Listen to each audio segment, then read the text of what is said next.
Hey guys, Thomas Jr. here, aka Mustached. I'm here to review the movie Strange World.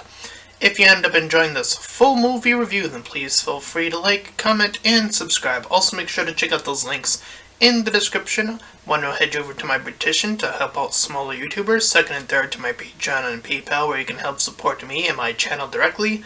And fourth, to my Discord server, where you can join other smaller YouTubers, collab, and share your videos there.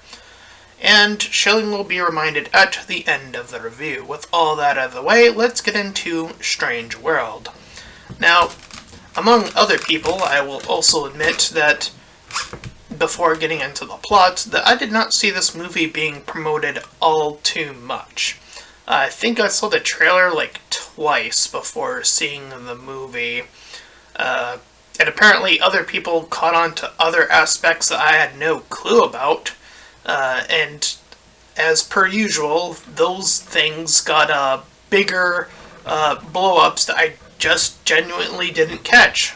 Like, for example, one of the three main characters being openly gay.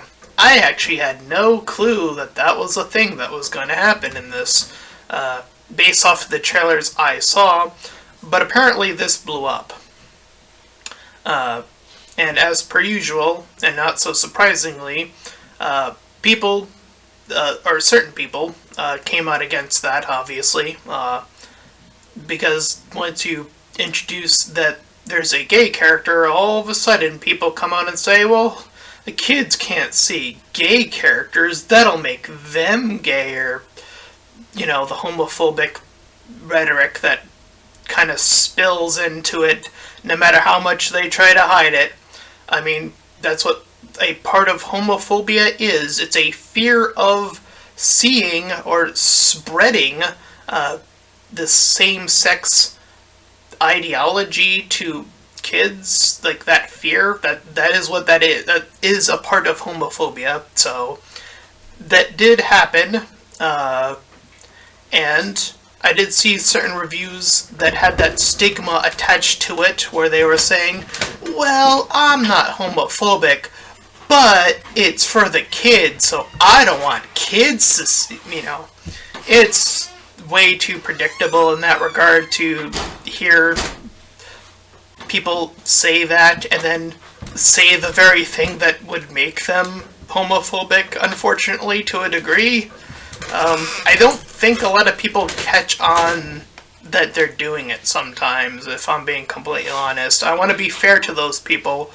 I do think it does come from a genuine misunderstanding of what that actually means sometimes.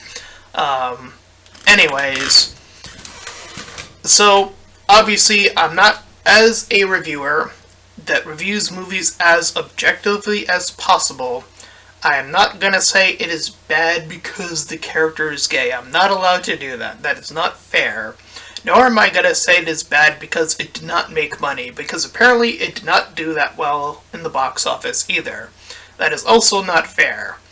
Again, I am here to simply review the movie as objectively as possible. Now, that does still mean that this movie isn't great. It's far from great. It's not even good. But again, the reasonings I can get to aren't going to include those two factors. Again, I'm going to be as objective as possible. What is in the movie? So yes, with all of that out of the way, we can finally get into the summary / plot and talk about why this movie isn't that great. So the movie starts off with a pretty neat but short narration where it shows this more comic book style as we're introduced to our first of the three main characters, Jaeger Clade. And the moment I heard Jaeger, I immediately thought of a much better character in Attack on Titan, Eren Yeager, unfortunately. So, not quite that, obviously. But in his little adventures, he has his son, whose name is a bit odd, I will admit that. It's Searcher Clade. I'm not sure why you would name your son Searcher, but okay, it's a bizarre name. Anyway, they end up on this sort of winter frontier, as they're like excavating the northern, or wherever they are, mountains of snow with 3 other individuals. And as they are moving about, the father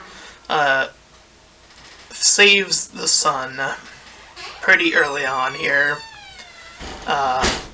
And when they make it to like their halfway point, the father wants to finish the expedition and cross to the mountain other side, while Searcher finds these plants that seem to produce some sort of interesting effect. So he's like trying to persuade the others to take a look at this. This could be the very thing that they were out here to achieve, like a tangible goal. So the 3 other excavators take his side while the father continues on. And the movie makes its first mistake, cutting to 25 years later with an abrupt cut. That is an insane amount of time to skip over. Not even in a montage, no less. We're just skipping 25 years. That is a long skip, everyone. So there's already a gap of understanding of where we're going to leave off. So the movie now has to establish things within that 24 span, and don't get me wrong, the attempt to do it in this movie, it just never comes off as really that good at any point, because there are so many other variables that are sort of building blocks that sort of pile on against each other, and they're not working well together at all. And that seems to be the consistent issue, is that the pacing of this movie is far too quick. This sort of takes a very adventure type route in its sort of mapping of what kind of movie this is, and the downfall of that is that it doesn't really give that many opportunities for the characters to actually just have a moment. Now, I will say this right at this point. There is a moment in this movie, a scene, if you will, that I simultaneously will argue is both the best scene in the movie and also simultaneously the worst scene of the movie. And that is saying a lot, because the rest of the movie does struggle to achieve that. So it makes that scene quite unique, but we're going to have to work our way up to that scene, obviously. But again, we already have a problem. And I think this comes off of the heels of still not understanding previous issues of, like, when you see a character that's aged in a significant different. Luke Skywalker, Disney's Luke Skywalker comes to mind immediately when I think of that example of this time skip, and then you see the shift, and you're just like left wondering what number of possibilities could have led to that. Here we get some answers, but they're very stilted, short, and unfortunately, again, they don't give the audience enough time to process the information. And on top of that, the emotional moments that are supposed to be carried within them, I'm just going to say the acting doesn't feel that there's not that oomph to any of the scenes except the one I just mentioned. All the other ones seem to, again, just be haphazardly put together as other things are sort of in the way. But anyways, we continue to follow on Searcher's life as he has a wife of his own, and he also has a son on his own, which is Ethan Clade. So, as I said earlier on in the preamble to this, I did not know that this character was gay, but surprise, surprise, he has a gay crush on Diazio, some other guy. And he's doing a pretty meh job at flirting, and it's cute and all. And his father tries to play wingman and is making the situation worse, at least from Ethan's perspective. And I do feel like this is another issue that I have with this movie. It's actually the quite opposite problem that I have with this movie, is that, yes, Ethan is gay. Okay, that's fine. No issue there. And Diazo is his crush. Okay, that's fine. But he's not in the rest of the movie except for the end of the movie. So you have this character who's, being alluded to by his parents, both his father and mother at some point, and even later on his grandfather at this point, to all be accepting of him. And, I don't have an issue with that alone. However, it does come across that it doesn't really seem to affect anything else about his character. And I feel like a way you could have even fixed that alone is just have Diazo come with him. Why not? Yeah, there's already too many characters, kind of, in this. So I don't know if that's the best solution, possibly. But, I also unfortunately understand already predictably why Disney and the writers cut him out of the movie so much. They're like, oh, those conservatives and their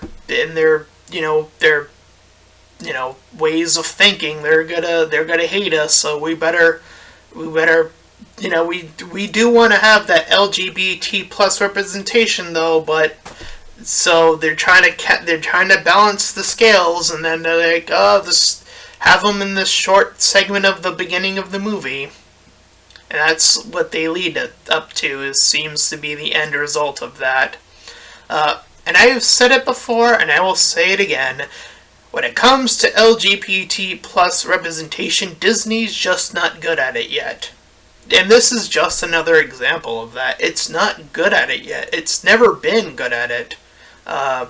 Even when it tried to be with the Owl House, when the creator herself was like, hey, I actually want to pursue this. And what happened? Her third season got cut short. So that's what that end result is like, oh, you want actual representation? Well, yeah, sorry. So yeah, it is an unfortunate circumstance that even to this day, it's like, you can't get a win with representation, especially when it comes to Disney. They're not there yet. They play it way too safe. And,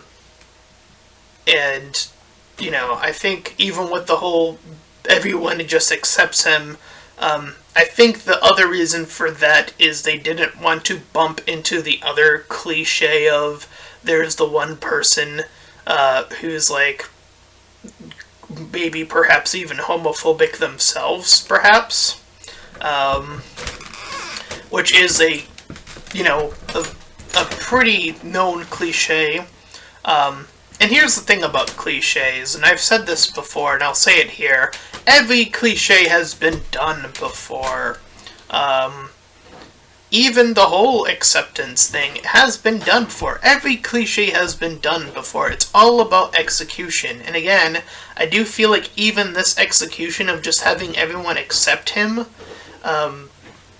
it doesn't really do much. And there is an alternative thing to his character that they do kind of stick with, which is more so the focus, I suppose. So they're trying to backtrack, they're trying to be all like, he's gay, let's get past it. That's the whole point of it, right? That's like what Disney's trying to do.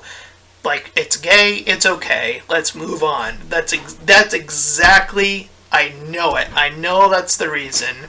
They're so determined to have that representation, but they're so afraid to push any sense of boundary, any sense of conflict, any sense of, true story potential, and they just play it safe every which way they can go. So everyone's, happy and hopeful, but the father is still fearful that Searcher is fearful. I'll just mention him by name. Is fearful that Ethan will go up like Jaeger.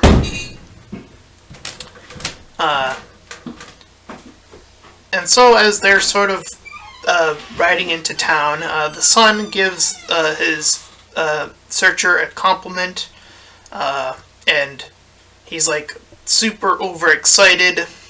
And so when they return home, they do a little fancy cook dance, is what I'll call it, and an earthquake begins. And as they head outside, they see a woman named Callisto, who warns them that the source of that they've been taking from is sort of dying now, so they need to figure it out, and she needs Searcher to come along. The dad says no, at least initially, but he does get tempted in. But he also says that Ethan is not allowed to go, because he doesn't want Ethan to be in danger. Good dad material. As sort of his mindset on that is, protect son. So he tags along, Searcher does, and he's brought into this huge hole. However, as they dive deep in, it's only when they're really deep in is that when Ethan is fully discovered, and the mom came to warn them, so she's also tagging along. And thus, their ship that they're traveling through, and the mom's on another ship, these purple, pink flying things attack their ship. And the pilot gets taken out, and when I saw this scene initially, my first thought is, did that guy die? I think there was a death in this movie. I could be wrong. So there's that. I mean, Disney has done death way before, so I'd be surprised if he's dead, because Disney hasn't done death in quite a long time. It's been quite, that was back in the Renaissance of the 1990s, when Disney actually used to be able to show things that were even more emotionally heavy for kids, But people in the 2022s, it's all about scared of the gays, and, and death. Well, I guess that's cool. I don't know how that works. People on the other side can figure that one out, unless they're strictly all against Disney from beginning to end, I guess, is the only reasonable answer I think that they can actually get to. Anyway. So, yeah, so the mom takes over the main ship, but in the process, Searcher falls off the ship, and I do think that this is one of the mistakes of the movie, is having this split between the family. But as we sort of follow his perspective as he falls out, we see quite a few shots of some of the wildlife, and somehow, conveniently, down here, so the plot can happen, Jaeger comes out of literally somewhere, I don't know, and somehow finds his location, Searcher's. So that's super convenient. All the while, Miss Clade, the mom, talks with Callisto very, very briefly. Again, these super brief scenes of like, oh, I guess they're oh, well, that's done now. It's sort of like that sort of shortening of a scene. All the while, Ethan is too desperate to get to his father, so he goes off on his this little motorbike shuttle thingy. But he gets scooted off by this flying pink creature, is what I can best describe it as. And Ethan ends up entangled with this little blue creature, the one in the poster. So Ethan begins following said creature, all the while.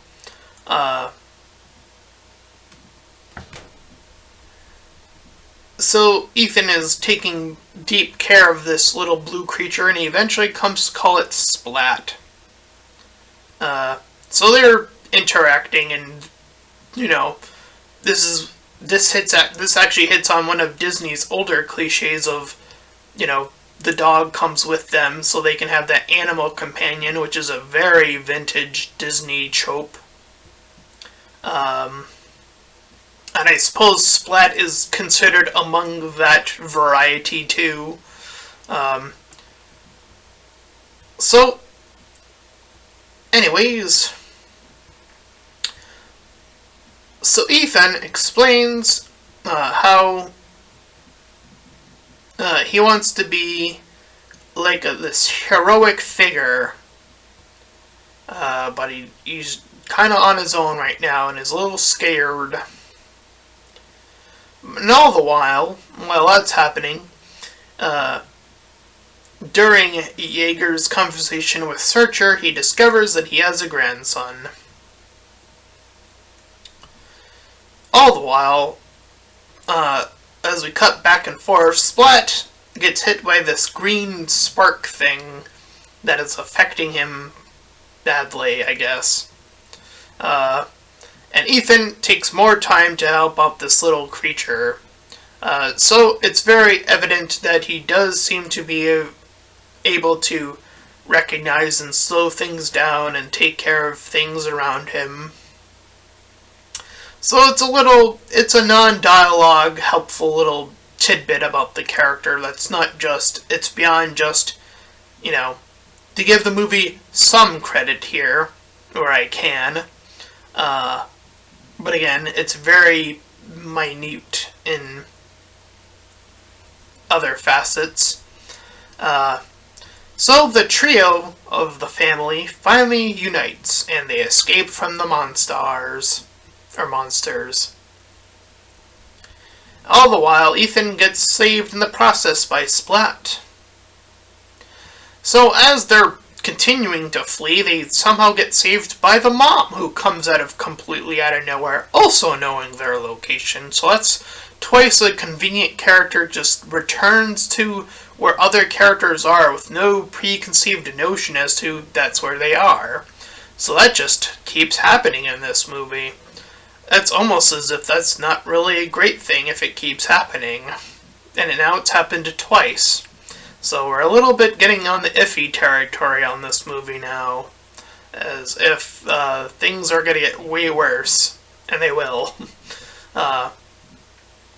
So they hover to a safer stream of these little things that you see them riding on this very poster, these little red things. So Ethan is looking up to his granddad. His granddad's the explorer, and he's like, yeah, that's cool. I want to kind of be like that, I guess.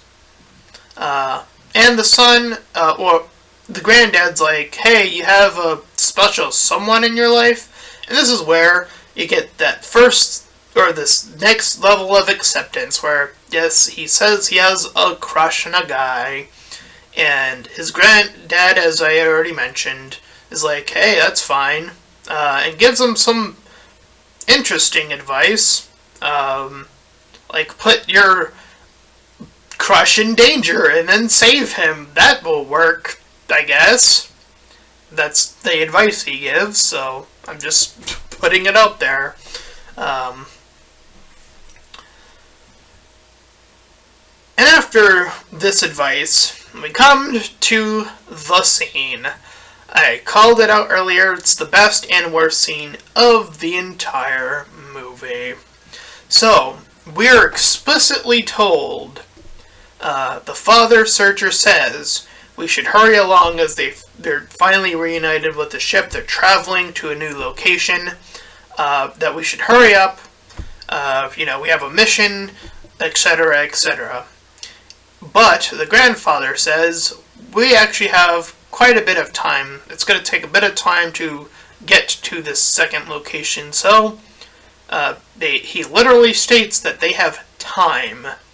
That is so key, because they're the beginning portion of the movie, it's sort of been sort of these scattered events and, again, the splitting of the characters and them searching for each other.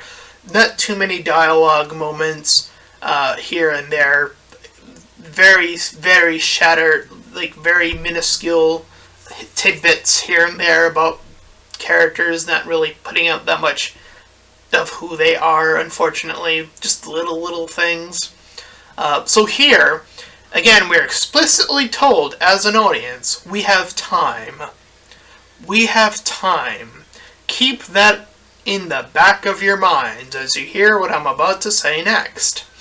So, they have time, so Ethan proposes that they play a little card game, one that he introduces at the beginning of the game, like they open up these packs of, like, cards, like, I don't know, Pokemon cards, or like, I guess someone else compared it to, like, Magic the Gathering, I guess.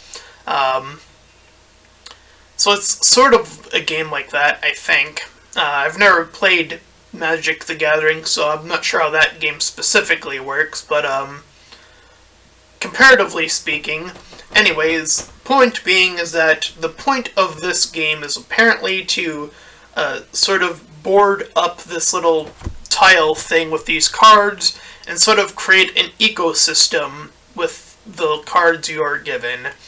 That is what Ethan is attempting to explain as they sit down with this time that they clearly have to play this little game. So they're letting off some steam, essentially. And so they're playing the game, they're getting deep into it, like it's a quick cut, but we're still in the scene of the moment. We're still getting this moment. And in this moment, both the father and both Searcher and Jaeger are both misinterpreting or sort of trying to gauge what they can and can't do in the game, and they both assume that there's some sort of threat or villain in this type of game, and Ethan keeps trying to propose that that is not the case, that is not even how the game works. So, out of a storm of a misfit, or being misheard through their constant yelling at each other, Ethan exudes the most emotion in this entire movie, and I'm not joking. It is the only emotional scene that carries any emotional tension in the entire movie. That feels like it was actually earned. Like all the other ones that come after that are trying to be like emotionally get there, but they're too quick and they just don't let it rest and sit there and let it, you know, sort of sink in. So this is the only real one that I feel carries any significant weight to it. So he obviously storms off and leaves. And again, they have time. Remember, that's what we were told. So he storms off. So now it's just Jaeger and Searcher. You have a beautiful opportunity. You have time according to your very own film, your very own dialogue. And what do you do with that time? You end the scene with a goddamn joke.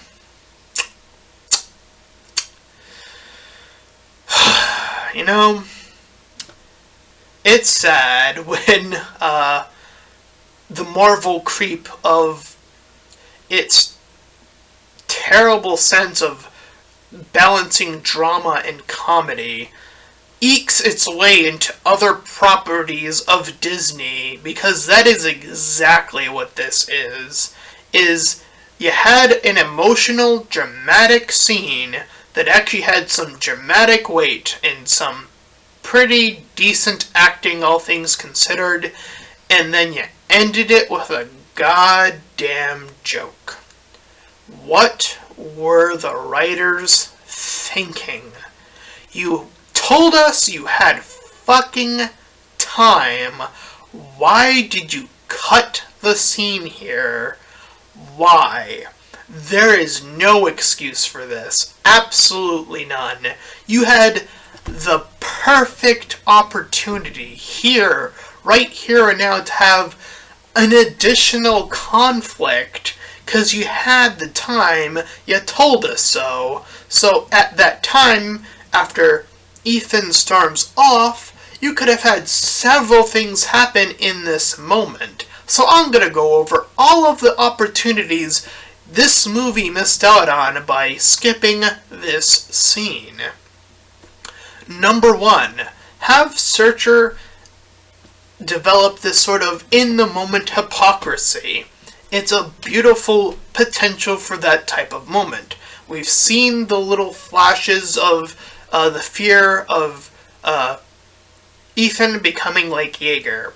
That is what we have been seeing consistently throughout the film, so this would be the perfect opportunity to show, because he was acting like his father in this moment, but he can reflect it back at the father and still blame the father at this point. Again, sort of that mind shift of like, this was your fault, and Jaeger at that point can now come back with a retort of, well, now you're just being a bit hypocritical, aren't you? He can call him out on that, because, again, later on in the film, the son, Searcher, calls out Jaeger for being a bad father. So, in this moment, Jaeger could say the same to Searcher here, therefore adding emotional weight to a later scene in the movie. You could have done that, but no, you ended the scene too early. Or, here's another potential idea. Again, you have Jaeger there. You can have him double down after he leaves, like saying, your son's like too emotionally, like he's almost trying to pull Ethan to his side in this very moment. Like, Jaeger's seeing it. Like, he's saying, like, your son has the adventurous spirit. I've seen it. He's, messing with the flamethrower earlier at some point. I think that happens before. And, you're just kind of letting that go. And having the father, again, trying to defend his position here and now, you could have done that. And again, what did you do instead? You ended the goddamn scene. Or, and this would have changed the dynamic completely if you did go with the cliche, but then again, you would have to change a big portion even in the beginning of the movie. But let's go over that anyways. Let's assume that for all intents and purposes, Ethan was in the closet. Fancy. I know, it's a cliche, but hang in there, right? Because there's still ways you can execute that pretty well. So, you have the early flirt scene, and you have that play exactly the same, only when the father comes out, is when Ethan would, being in the closet in this case, repel himself away from that to show that he has zero interest and pretend like he has zero interest. And so, when you build up to this scene here, and when the conflict is already about which jobs each one's inheriting, now, for Ethan, it has an additional layer of, yes, while the cliche, but it sort of parallels really greatly with the confusion of the game, too. Remember, the game is all about accepting or building things together, and they're all about attacking. So he could take that opportunity at this very moment, if he was in the closet, to say, literally come out of the closet and sort of yell at them. He could just literally say the words, I'm gay, or, I have a crush on a guy, if Disney's too afraid to use the word gay in a movie. But I don't know, I think they are. Well, except for when they use it in the other context, oddly enough. They're not afraid to use gay when it means happy. For Disney musicals, so there's that. Anyway. So you could have had it that way, And again, build up that emotional moment. Have the father realizing, like, oh, that's what my son's been, behaving like this. And then you can even have, again, if you want to create even further conflict, you can have Yeager be a little bit more against that whole thing. Again, hitting the cliche of the older generation being more likely to be homophobic, but still, again, there's more dynamic when you do it that way. Technically speaking, that is true. And again, there's nothing wrong with either doing it dynamically or not. It's just, again, you still have the opportunity to do all of these things, and I represented the other two options, and you chose none of them. You chose none of them. You ended the goddamn scene when you told us you had time. What were you thinking, writers? That's like the worst thing you could do, is just black. Cut to black as soon as the father's like, haha, I won. Which is the joke. It's not even funny. It's like, whoop. Yeah? So? You didn't accomplish anything. You didn't even get a laugh. What was the point? You didn't even do a good joke. So you ruined the moment. You literally ruined the moment when you told us you had time. Best scene, simultaneously worst scene. There you go. So, as they continue to travel into this more gaseous area, Splat here communes with these other green creatures and helps them move along the path. But they get chased by some bigger tentacle creatures like the one in the poster there. So, we actually do have another moment, but again, it's relatively short. Searcher has a short moment where he explains that when the father's curious about why he chose to be a farmer, and why he's trying to explain why being a farmer to him is cool, and once he actually explains it, Yeager's like, yeah, it's actually pretty cool.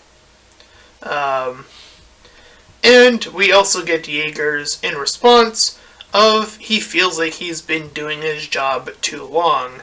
So, at least in terms of the job aspect, they at least acknowledge what each character's role is in that regard, I suppose, is the bare minimum you could have done with this. And it's pretty simplistic stuff. Again, for Yeager being stuck in his job, fulfilling that sort of mountain quest that he had in his mind, and not feeling like he can do much else at his age. That feels appropriate. Again, simplistic, nothing too complex there. And again, Searcher feeling like there's this level of comfort with being a farmer. It's cool. Ethan can take on the job. That's what Searcher at least wants him to do. So we have a perspective of been into the job too long, and then there's the perspective of I've been on this job just long enough where I respect it and I can live like this, and I want my son to live like this. And the son is obviously undecided about what he wants to do, at least at the time. And again, that could easily just have paralleled, as I just mentioned, about the whole coming out thing simultaneously. So again, you could parallel those things instead of it being, separate. But again, the movie didn't do that. It chose the more simplistic route of they're just all accepting. So we're just going to have to go with that. So Ethan joins the mom. The mom mentions, hey, I know you have a crush. And he's like, ugh. And she allows him to control the ship for a bit. And that's the scene. And again, this is where the mom even tells Ethan that he has time to explore his options, being the youngest of the generation of the family, to explore what he wants to do with his life. So, 3 very clear steps of jobhood, if you will, is the easy premise that this movie is trying to achieve. So they manage to at least spell out simplistically what they're trying to get across here. But their ship gets attacked. But Not really. It's really complicated as the things sort of move past them as they assumed they were about to get attacked. And Searcher starts to use the source, the green power source, as a weapon.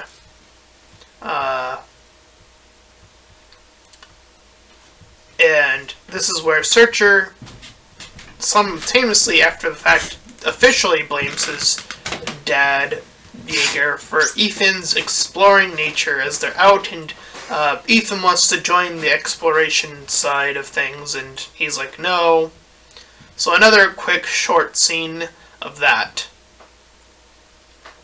And we have the not so surprising Ethan doesn't want to be like his father, so there's the re-step of the generation of doing what it does best and saying no to the dad, or parents in general, usually. Another cliche, so again, everything is a cliche. You're gonna hit another cliche when you avoid one, so it's inevitable. Anyway, so Searcher, feels like now he's the one ending up like his own dad, and how insignificant he is in that regard.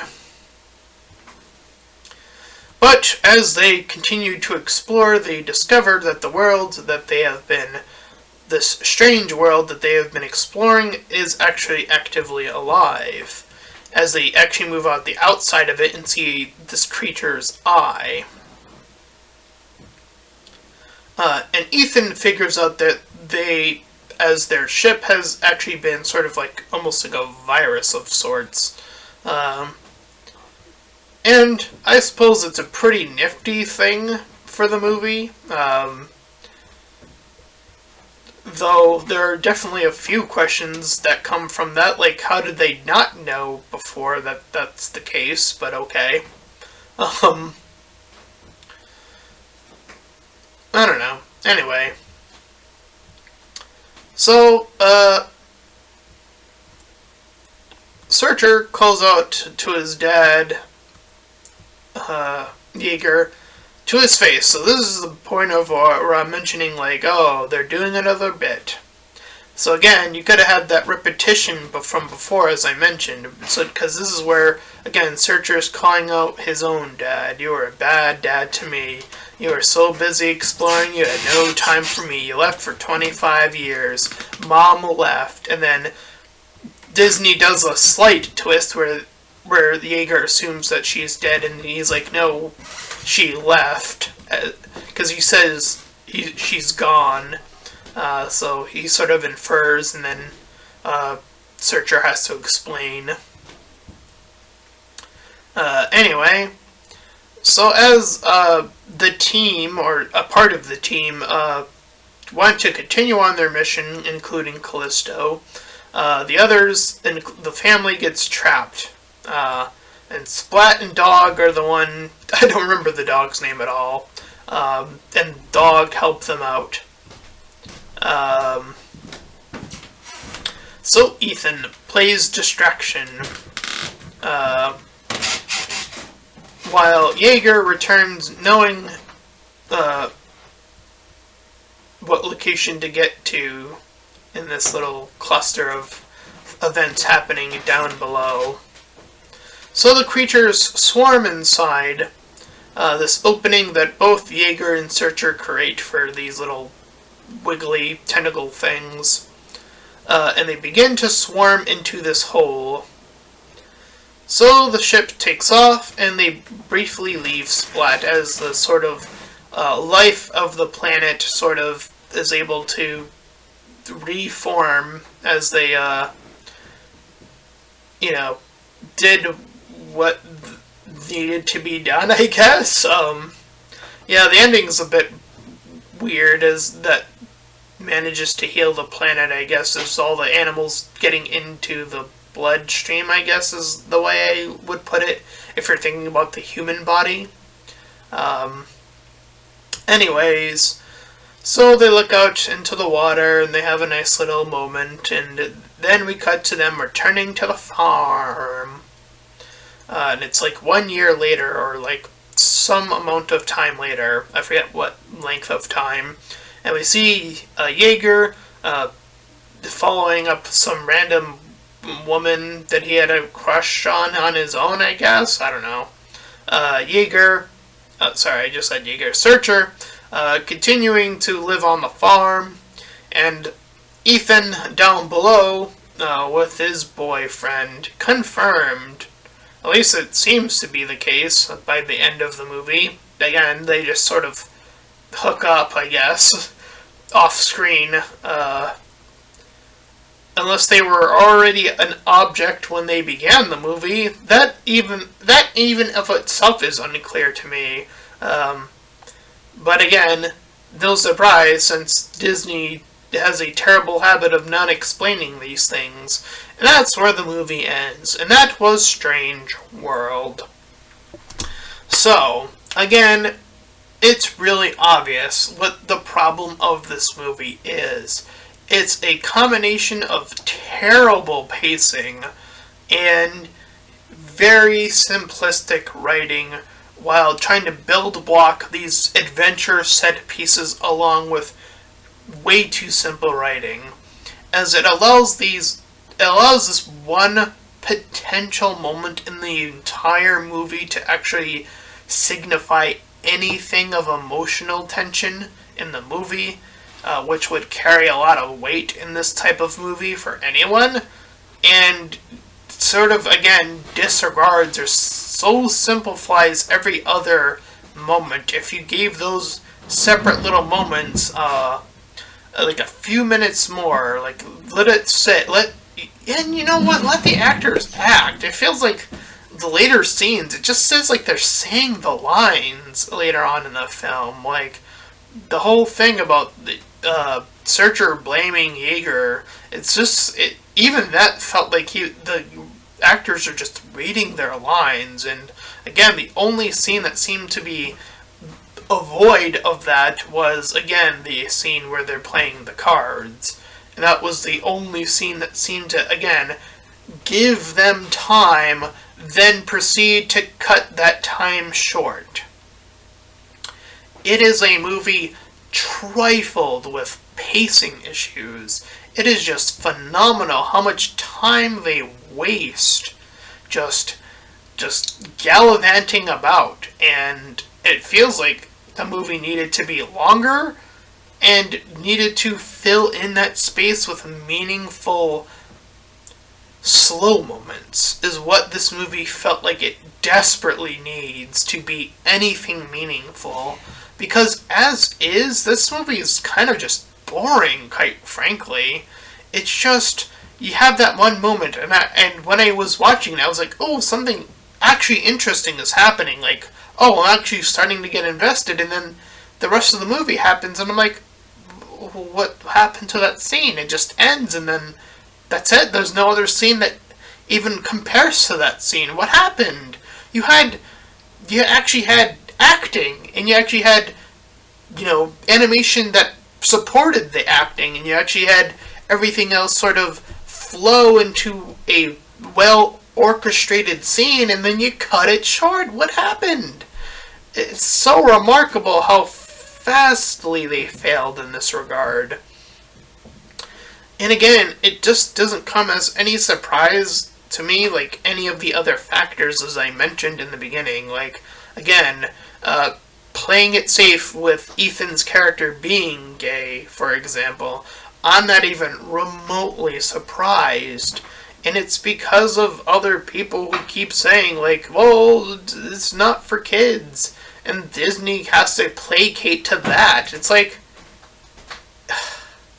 you do realize that, like, kids can't actually take that information and be, like, warped into another line of sexual thinking. That's not how that works. I don't know where they keep getting this thought from, but again, that's just not how it works. I'm sorry if you don't understand basic human biology and basic attraction. I'm sorry that you were deprived of learning about that experience, if that's the case. But spoiler alert for those that, kids, and I'm gonna share a little story with you, a little personal story with you guys. When I was a kid, I had a crush on a girl. Yeah, you can be young and have a crush. You can get romantic feelings young. Yes, that's reality. I know that scares the hell out of adults, apparently, to the point of, like, once it's gay, though, that's no good for the kids. It's like, what? You're not doing any favors for anybody, really. It's like, it's nonsensical. And I love the line where they say, "Oh, you can't spot the difference." It's like, well, yeah, I literally just did. There's a heterosexual couple, a homosexual couple, and a lesbian couple. That's the difference. That's it. That's the literal difference. That's it. That's the only difference. Is what you are attracted to. That's it. That's the only difference. There's no other difference. I'm sorry, but that's reality. There's no other difference. And if you're going to argue that there is only other degree of separation, then you probably are starting to more likely regard more homophobic statements, very likely. But that's neither here nor there. I have to give this movie a rating. So I'm going to give this movie a 2 out of 10. It's bad. And again, I gave it that much because of the scene and because of some of the minor things that come along the way but are too segmented and too short.